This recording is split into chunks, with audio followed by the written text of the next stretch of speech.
Hey, what's up guys? It's Marth and welcome back to another video. Today I'm going to be talking about Asphalt Overdrive, which is a game that I haven't talked about or played for a very long time. Now, some of you who have played this game might realize, wait a moment, how are you playing this right now? I thought the servers got shut down. And you would be correct, except there is a weird Android version that apparently still has some servers online. I'm going to leave a link in the description to a Discord server that dedicates themselves to archiving and playing the older Asphalt titles. I'm not going to say anything else, except for if you want more information, you should join that Discord server. I'm on there as well. But yeah, I'm not going to talk too much about that sort of weird gray area of things, but I definitely want to continue to talk about the game itself. So Asphalt Overdrive is obviously not your typical Asphalt. I mean, first of all, you can see it is only vertical mode, except for a weird Windows version, but unfortunately that is still offline as well. But anyway, it looks like an endless runner, and you might be saying, well, why would I care about another generic endless runner? And that's because this isn't really an endless runner. It's set up in that lane-changing format where you swipe left and right, and you can do different tricks depending on, different ramps and stuff, kind of like what you would expect in a modern Asphalt title, but obviously you can see it's in that weird format of it looks just like an endless runner, but I have to tell you, it is not. That is not how it plays out. There are different levels that you can play, and each level is different like it would be in an endless runner, but they aren't, as far as I know, automatically generated. They have been handcrafted and designed in order to be very specific to that level, to that tier of difficulty, or for whatever game mode you're playing. So in the sense, it feels like you might be playing an endless runner in the sense that you need to have very good reflexes and you need to know the mechanics and movement of the game in order to do well, but it's in a traditional Asphalt aspect where you need to get familiar with the layout of what the game environment is, and you can really start to not necessarily memorize the layout of each individual level because there's so much and there's so many things going on, but you can get a general feel for like different obstacles in the game, and you can sense different patterns and whatnot. And so if you play a level and you fail once, you can go back into that level and understand what you did wrong and where you need to improve and what combos you need to get in order to get those 3 stars. And so it's a very interesting way of playing the game where it feels like an endless runner, and you still have all of those aspects of urgency and, oh my gosh, I'm going so fast and I'm about to finish and there's, something behind me that's chasing me. In this game, it is the cops, at least in some game modes. But you still have all those positive aspects, but you also have the positive aspects of a normal Asphalt or normal racing game, and where you can get to know the track, you can get to know the environment and really master the movement mechanics and the layout of the game. And so there's also an ending, and that is very important because when you're playing an endless runner, obviously your goal is to go as far as possible, and so you don't really have to worry about let's say you mess up once. As long as you can keep going, you're still fine, right? But in Asphalt Overdrive, the name of the game is combos. If you keep getting combos, you will keep gaining score, and that is the most important aspect to getting those 3 stars at the end of a level. And let me tell you, getting 3 stars in this game is probably one of the most satisfying things I've ever done in any video game, because like I said, it requires the mastery of movement, mechanics, and your environment, and combining that with maintaining combos and whatnot. And so getting 3 stars as you continue into the game gets progressively harder and harder, but because it does get harder and harder, it also becomes way more satisfying to get that 3-star achievement in each level as you continue.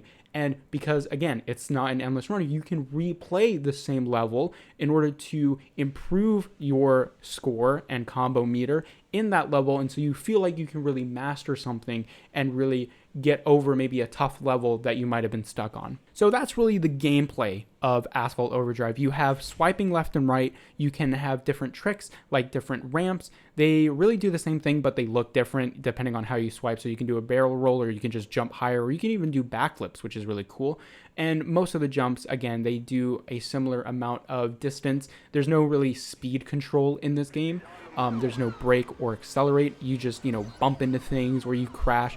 And again, it's based off of your lack of control, not necessarily like, oh, I want to brake to slow down. You can't really do that in this game. Like I said, name of the game is combos, and so the way you control that is you can go behind different cars and just barely avoid them. That'll get you one combo, as well as knocking them down from the middle or from the front, because if you hit them from behind, that's really slowing yourself down, and so that doesn't count as a combo. That is going to count against you. You can also do this with different objects in the game. So if you see cones and something that's blocked off, if you go right behind it and swipe and, you know, avoid it at the very last moment, you will also get another combo. And so doing those actions will increase that combo meter, therefore increasing your score.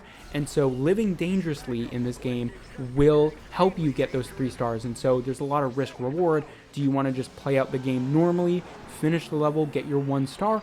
Or do you want to go for that 3 star, but you're narrowly avoiding different things, and you have a very high chance of crashing? Because at least in the game that I'm playing, when I played it previously on iOS, it felt very smooth and fine, but on this weird version, it feels like the car speeds up sometimes without me doing anything. And also because it's on Android, at least I have an LG G8X, which is the device that I'm playing it on, and so the response rate of the screen and the processor is very whatever. I don't know how to describe it except for the fact that sometimes it just doesn't respond to my inputs, so you're going to see me crash a lot in this game. And so while I would like to hope that you can see all my amazing skill after playing this game for many years, unfortunately the device does not necessarily like it when I swipe very fast and it just doesn't register. But anyway, without that being said or whatever, I want to talk about the other aspects to that game, because I think that the other aspects as well are places where current Asphalt games can really take and improve upon. So beyond the gameplay, the other aspects in this game that I think are really absolutely phenomenal are the atmosphere / personality, and just the graphics and the overall look and feel, and those things sort of coincide with each other. And obviously when you boot up this game for the first time, or you're watching this gameplay, it is very obvious that it is very neon 80s themed. So you have the old, or not old, because I guess they did remake the car, but anyway, you have the Lamborghini Countach, and you got that neon pink and those stars, and the environment that feels very much, you know, Miami's Vice, Santa Monica 80s theme, palm trees, coast driving, and obviously that all plays off of each other to create a very cohesive environment. And so everywhere you look in this game, it feels like you're within the same environment. And an example of that is when you head into the main menu, you're in a garage. That garage looks like it's straight out of the 80s, and it also feels like you're within the same world in the garage as you are when you play the actual game. It feels like those worlds are connected because you're in a physical space in both locations. And so that might be something very weird to describe. And so my example of a game that doesn't do that is Asphalt 9. When you go into the garage in Asphalt 9, it's just this white blank space. There's no entrance or exit or tools or different sounds that you can hear or different signs, different objects. There is none of that. It's just this blank white space. And so a result of that is it feels very disconnected from the environments in which you play when you load up a level. So again, going back to Asphalt Overdrive, the garage feels like it is in the same world and universe as when you actually play the game itself. And so that cohesiveness is extremely important in making the player feel immersed, even though this is just a mobile game that looks and feels like an endless runner. So those aspects come together and make it feel more alive, make it feel more immersive than other titles. And again, going on this sort of whole cohesiveness thing, the visuals of this game are obviously very well done. The garage in particular looks great. I'm sure all of the lighting and stuff in there is pre-done. Asphalt 9 has a lot of dynamic lighting, and so while that is very impressive graphically and technically, it doesn't lend itself necessarily to the best lighting conditions. In my opinion, Asphalt Overdrive does a much better job in lighting. You can really see the shadows on the cars and the shading a lot better than you can in Asphalt 9.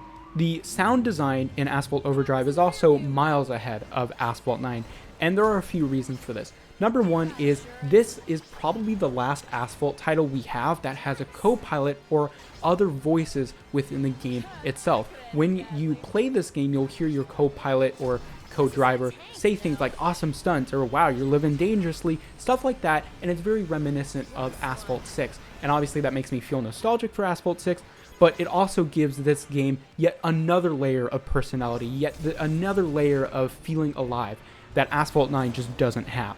Now, beyond your co-pilot, you can also hear the police say stuff over the radio or whatever, like, wow, that guy's really driving fast. And so that also, again, just gives it another layer of spiciness, that little extra layer of completeness that is not present in other Asphalt games. And again, it also makes you feel very good about doing the things in the game. It reinforces your actions as a player.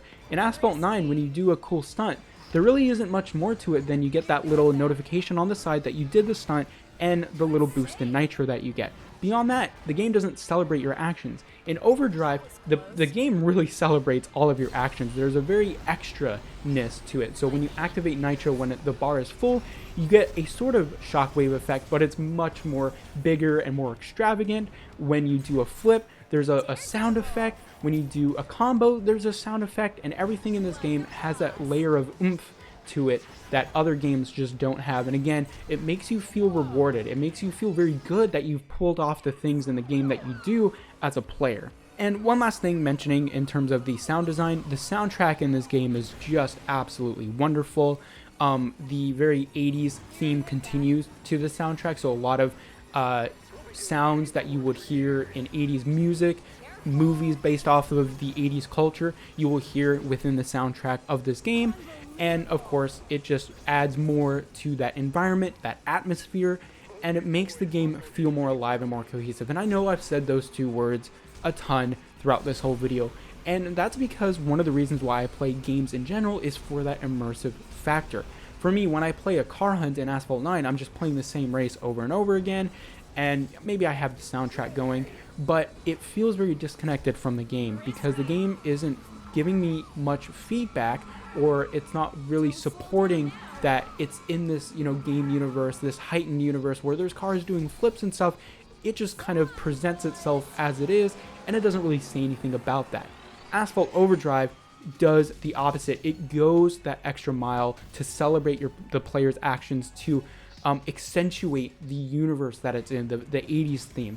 And so that's why I like this very much. Now, going back to players and characters and the extra voices in this game for one quick second, as you progress throughout this game, there is actually a bit of a story. It's not really a story, more so as it is different bosses that you can battle, and they have different dialogue actions as you progress through a tier. So let's say you get halfway through the requirement in order to battle a boss, they'll say, hey, I see you, you're up and coming, but you'll never reach me or whatever. And again, that gives the player a sense of motivation. It gives them something to look forward to. It doesn't just, hey, here's some more stars or whatever. Hey, you completed this little section. Congratulations. Now go on to the next one. There's a heightened sense of progression and a sense of reward for the player because you're not just completing something, you're beating a character in the game, and that gives the game a bit more of a personal connection because humans connecting with other humans, even if they're fake. Obviously, we all love stories and characters from movies, television, and video games, and so it gives that personal aspect to the game that really makes you want to follow what happens and gets you invested in your progress as a character as well. So beyond that, really the extravagance of this game is also accentuated within the car roster. There are bits and pieces from very different eras and also very different vehicle types. Like, I think in this video you'll see me driving a GMC van, which is just hilarious, doing flips, running from the cops. It's just very fun. It's very extra, yet it still fits because you get all these different sound effects and different extra features within this game that makes this universe feel cohesive, even though there's all this extraness to it. And so that's what I really like about this game as well, is it doesn't overdo things, but it also doesn't just be very standard, and it's not just generic. It goes the extra mile to give you sensations that you might not otherwise feel in other games. So anyway, guys, let me know your thoughts on Asphalt Overdrive in the comment section down below. I do want to wrap this video up by just saying I apologize that it's really just this narrow strip of gameplay with the blurred background. There's no really way for me to stretch it or make it better as far as I know, so I do apologize that this video is like this. Hopefully if there's a way I can, you know, stretch the resolution or do something weird, I'll try and do that if I do make another video on Asphalt Overdrive. But that's just kind of how it is, because it is a vertical game, and I don't really want to upload a vertical video because I'm not sure how many people view my videos on different devices. So I'll just keep it in this aspect ratio for now, just sort of to play it safe. But again, guys, I hope you enjoyed this video. Let me know your thoughts on Asphalt Overdrive in the comment section down below. Of course, there's a nostalgic factor for me as well. I've been playing this game for, you know, well over, I think, 5 years at this point. And so I have memories of playing it in the car and playing it in different locations. So going back to it was definitely a trip down memory lane as well. So yeah, thanks for watching, guys, and I will see you all later.